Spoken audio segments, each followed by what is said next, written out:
Good evening. Welcome to our program, Women to Women. I'm Carol Paz, your hostess, and as always promised, we have a very special lady with us tonight. She gets around a lot in terms of Nevada and the rest of the country, and that's a surprise. But first, I'd like to thank our sponsors for this first half. I'd like to thank Villa Basque, Deli and Cafe, home of Pete's famous Basque delicious chorizo, as well as Carpa Nevada LLC, importer of fine Portuguese olive oils, aged balsamic vinegar, and wonderful international health teas. So let's turn to Carol Del Carlo and welcome her this evening. Carol, thank you so much for being here. Thank you so much. Carol to Carol. Carol to Carol, I like that. You know, you have been a hard lady to so speak, to nail down to get on this program. I've been trying for a long time. Carol has, she has an interesting life. She has a dynamic life, and she's a committed person, and we're going to come to that area of her life that dominates so much of her time. But first of all, we'd love to know where you originally came from. How did you get into Carson City and into Incline Village in this area? I was one of the lucky ones and born here. Oh! I was, well, not in Carson, but in Reno, Carol. Okay. And my family came to Nevada, we think, in 1914, 1907, somewhere around there. And my dad was born in Reno. I'm a product of Italian immigrants. And we don't have a lot of native Nevadans, so it's really a proud to be able to say that. It's very special. In fact, that's why my reaction was so strong, because I seldom have a person born here in Nevada. I know. Okay. A lot of us. Well, that's a privilege. Now, as you were growing up, Carol, with Italian parents, were your grandparents also here as well? My dad's grandparents were, but I lost my grandfather when I was very young, but my grandmother, yes, and then my mother was from Southern California. She was a 7th generation Californian. She's half Italian and half Mexican. Okay. Spain, Mexico, then up to San Diego, original land grant family in San Diego. You have a lot of history in your background, lots of history. So as a child growing up, were you the only daughter? Did you have other brothers and sisters? I had a sister, older, and then 2 brothers younger. Okay. So being Italian, was Italian the dominant language in your childhood growing up? Unfortunately, Carol, no. And our family lost our language. My family was the ones that came over because they couldn't eat in Italy and they were very economically poor. They were very, very poor. So they came over for a better life. My dad learned Italian, but my grandmother wouldn't speak to any Italian to any of us children. She was so proud to come to this country and be an American. Now, her sister in Oakland would come visit and she'd start talking to us in Italian. I didn't know what she was saying. I'd look at my grandma, what'd she say to me? So it's really sad because we have kept the contacts with the family in Italy. In fact, we had 3 relatives just over for a month in August. And how neat. We talk with our hands, our feet, our hearts, and thank goodness for Google Translator because, in fact, I got an email today and I had to have another family member translate it for me. You know, you said in 1914. I think it was either 07 or 14, around in there. So they came over right before we became involved in actually World War I, and times were very difficult. And I have immigrant grandparents and great-grandparents who too struggled with the economy and found their way via the British Isles through Canada and into this country, and left behind almost all of the traditions except for the food ones. True. We still have all the food. I say I cannot imagine Italians without an Italian festival. All right. So after you basically graduated from high school in Reno, did you go on and seek further education, travels? I went up to UNR. And my first weekend of college, I met my husband.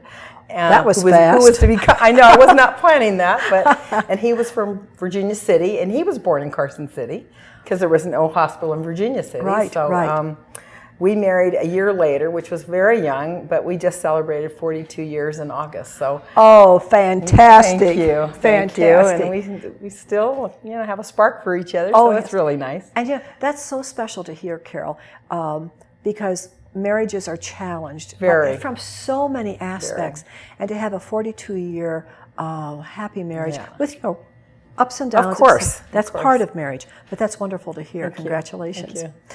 Now, what did you major in college? And has that education paid off? Absolutely, my education has paid off. My parents were strong proponents of education. Out of 4 children, Sure. 2 of us did go to college and graduate. Okay. And the one that dropped out of high school became the most successful, actually, if you How's measure it. that? He was just a risk taker, and Okay. which was fine. And what does he do? He owns a casino. He had 4 up in Reno, and then Okay. he sold out and went south, and he's down in Henderson now. Okay, okay. Well, but that determination and that confidence Yes. that all of you seem to have inherited Yes. from grandparents and parents is there. Yes, we had tremendously supportive parents and grandparents, and we've recently lost our parents, but they're still part of us, and they'll never go away. Have you passed that on to your children? I couldn't have any children, but I am very involved with nieces and nephews. My husband is one of 8. He's the youngest, and there's a lot of nieces and nephews. They're and very great nieces fortunate and to have you in nephews. the Yes. family. Yes, thank you. Okay, so we arrive at a point in time where I'm sure, like most of us wives and or women per se, we start to question if what we're doing is where we really want to be. Now, I know you have a very strong interest in not only Nevada politics, but in American politics. Yes. When did that develop, Carol? Well, it didn't develop until my husband retired from the military. He was a career Army officer for 22 years, so we made 16 moves in 22 years together. Wow. And in that time, when I finished my schooling, I was offered a wonderful job, applied, and got a job with one of the largest corporations in the world, and they knew I had a... Are you allowed to say that or not? Well, of course. It was General Motors. Oh, and they okay, were yes. very, very, very good to me. I hired in Reno. Yes. My husband had come home to teach ROTC. We had the intention in 1980 of just staying home. And this opportunity came up for me. And my husband's decided to like the Army. If you remember, 1980 was a terrible recession back then. And so economically it just made sense. So off he went to Korea for a year, and off I went to Michigan. And then a year later we met up in Colorado. And so after he retired is when we came back to Nevada. I was able to, in my career, come back to Nevada too. Okay. And then I started getting more active. You really can't be active when your spouse is in the military. You have to honor and respect whoever leads the country, which all service people do. Yes, yes. What was it that clicked upstairs? For me? Yes. Well, I started actually when I was 10 years old. My parents were very good friends of Bill Raggio and his wife. Bill and my dad grew up in the same neighborhood in Reno, an Italian, family. And when Bill first ran for district attorney, I was about 10, and Bill had all his friends help him, of course, and my mother gave coffees in her little living room in our in our neighborhood, and would invite the neighborhood ladies over, and we'd go campaign door to door, and I just loved it. And then Bill You took that all in. I loved it. And when Bill ran for U.S. Senate twice, I was a Bill's belle. And so I started traveling the state with him and his daughters. He had 2 daughters, and more of their friends, and we dressed up and sang songs and gave out campaign literature. So then... Got in your blood. It was in my blood. It was in my blood. So then when I came home, I got back involved with the Republican Party and started attending Lincoln Day dinners. And I decided at a point to not pursue my career. I didn't want to move. We were home to stay, and you really have to move. Home to stay, meaning not only the state of Nevada, but Nevada, home to stay in Reno. We live at the lake now, but home to stay. And if you want to advance in a corporate career, you got to be willing to move. And we just didn't want to do that. So I decided I would just pursue other things. So I did. And just looking back, I'm from the Toledo area in Ohio, so Detroit, General Motors was just across the state line. And I was just recently 2 or 3 times back to Detroit, and it's all gone. Oh, it's terrible. I know. I've been reading about it, and I'm heading back there in about 2 weeks. So you're going to be shell-shocked. Yeah, I know it. And hopefully it will not remain that way forever. But it's really, you probably made a very wise decision when you left General Motors at the time that you did. Yeah. So let's get back to some issues here. Okay, you're kind of a born politician, and I really think that has to be a gift that's inside of you if you're true, if you're a true politician. And Was there anything in particular going on at the time that you became involved in Republican politics here in the state that drew your interest, that drew your energies? What was it that you wanted to accomplish or you wanted to do? Well, I think the seed that was planted for me, not only with my connection to Bill Raggio and his career, but really the seed was our family was an original land-grant family in San Diego.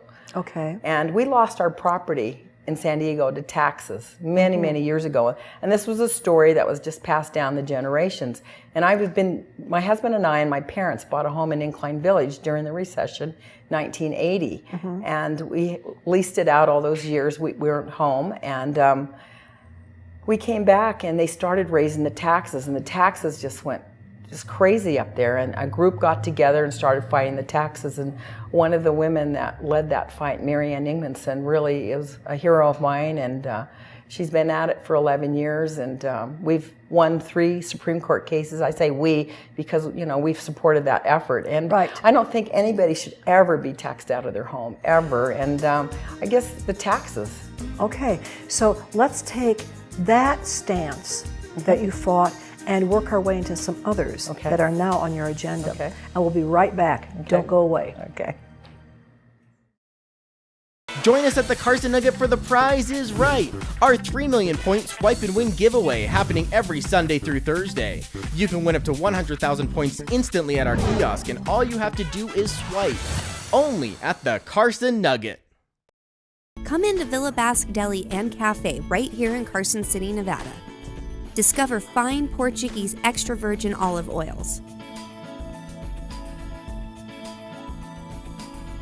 vintage balsamic vinegars, and a wide assortment of international health teas provided by distributor Carpa Nevada LLC. In addition to these terrific items, Villa Basque is also the home of Pete's famous Basque chorizo, handmade on the premises from Pete's secret family recipe.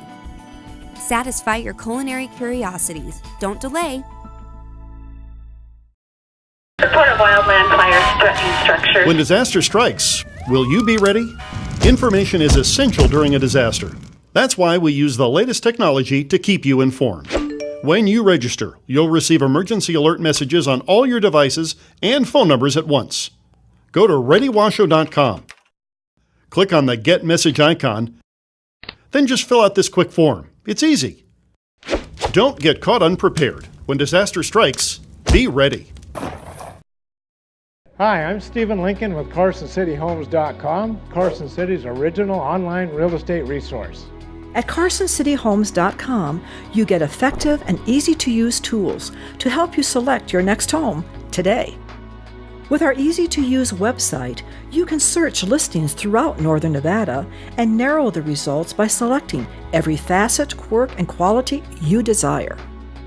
Visit CarsonCityHomes.com.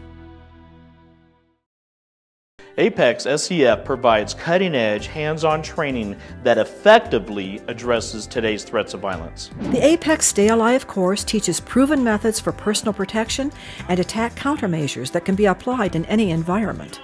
In your home, at the workplace, or on campus, Apex will teach you the necessary skills to stay alive, including how to recognize and react to an active shooter scenario. If you knew you had to fight for your life tomorrow, would you train today?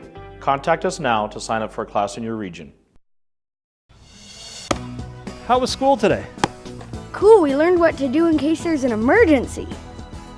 Oh, will you show me? If there is an earthquake, then you get under your desk, duck, cover, and hold. And when the shaking stops, we evacuate the school just like a fire drill. I'm glad you both know what to do in case of an emergency, but I'd still be worried. Check the phone, radio, or TV, and they'll tell you what to do. Make a plan. Assemble a kit. Stay informed. And be ready. Pets of the Homeless is a non-profit, all-volunteer organization that provides pet food and veterinary care to the homeless and less fortunate in local communities. With donations from the public, we're able to provide homeless shelters with crates, bowls, cleaning materials, so that homeless with pets can come into homeless shelters and get the services that they need to get out of homelessness.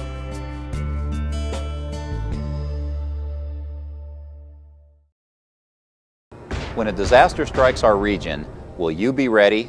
Learn about sheltering in place. Since each emergency is different, make sure you plan for alternate routes away from your neighborhood. Plan meeting places and long-distance phone numbers if you are separated.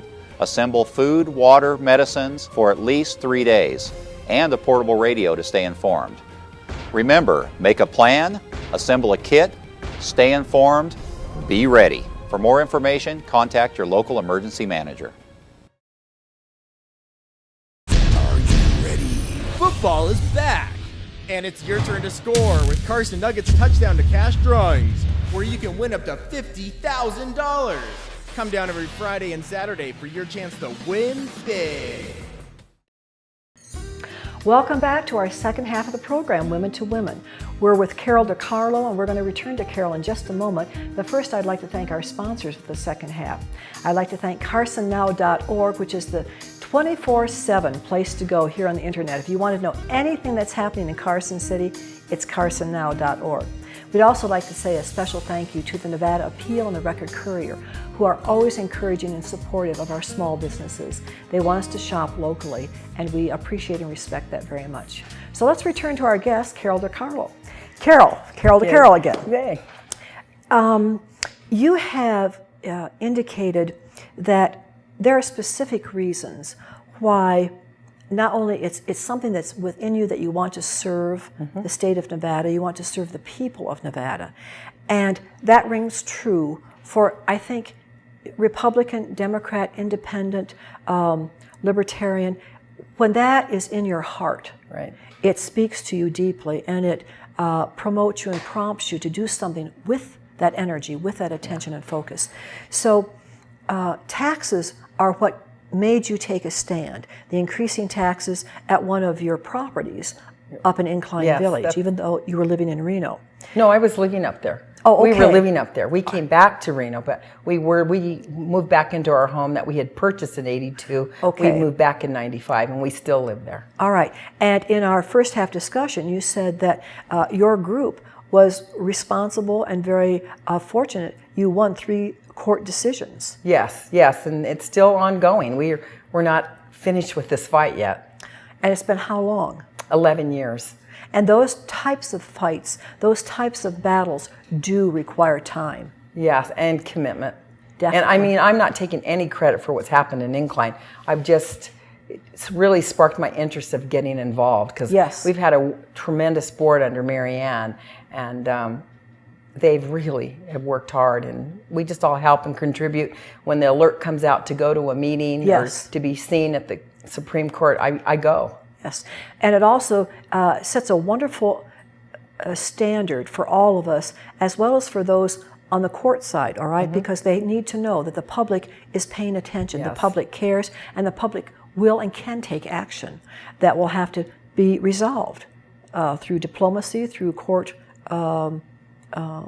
confrontation, so to speak. It's a healthy form of confrontation. It is. Yes. Well, it is, and we're a government of the people, by the people, and for the people. So it's citizen activism at its best, I think. I agree with you. To the grassroots. So besides the tax issue, what other issues are you involved with today that are really dear and near to your heart? Well, it fits perfectly on your program. I feel very unrepresented as a woman in the Republican Party. And there's not a war on women. I want to get that straight. No, there's not a war on women. Okay. But we are underrepresented. Okay. I was given this figure the other day by a friend of mine, and she said Republican women make up 5% of the assemblymen, assemblymen in the legislature.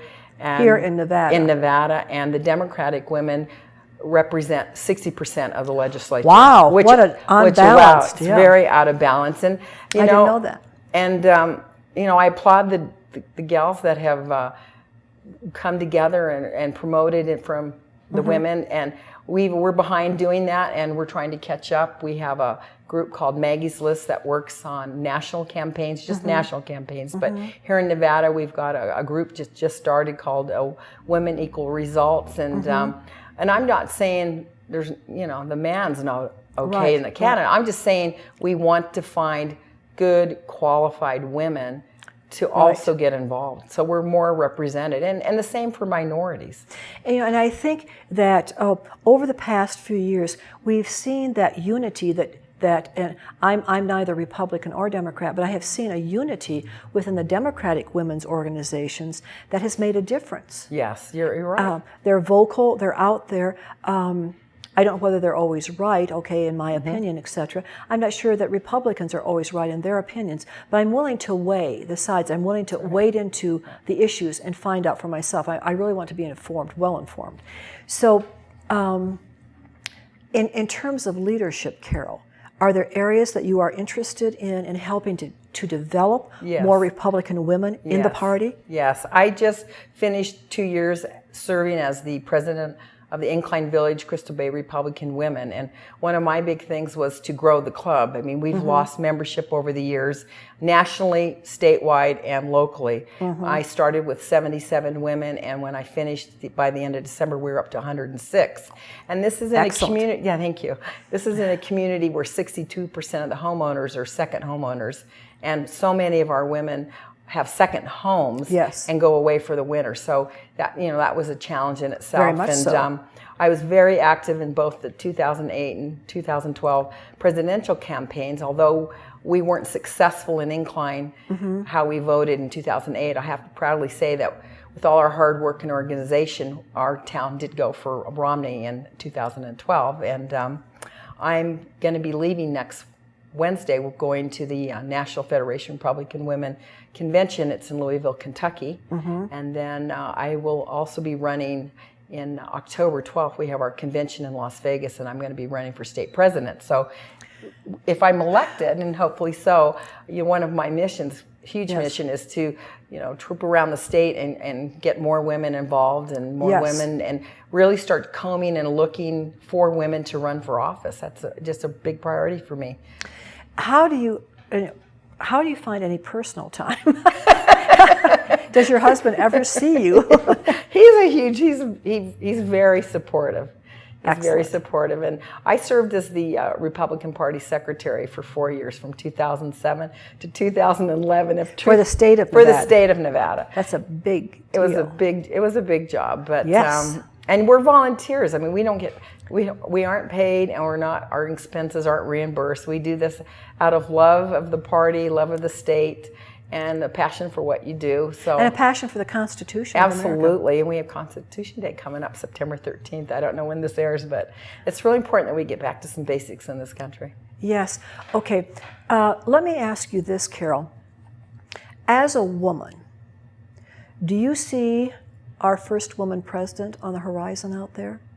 I hope it's not who you're thinking in 2016, but no, it's very possible. I mean, and we're not quite positioned as well as the other side is, but it's going to happen. I mean, we've had our first black, and there's always going to be the first. And that's good. I applaud that, because that just shows that we're a country where everyone's welcome. It's a big umbrella. We have diversity, and why not? We're a country of immigrants, and I was raised, if you're here, you work hard, you can live that American dream. And I want to make sure, just because I don't have children doesn't mean I don't want future generations to have that dream. I mean, it's my it's so important that we obligation.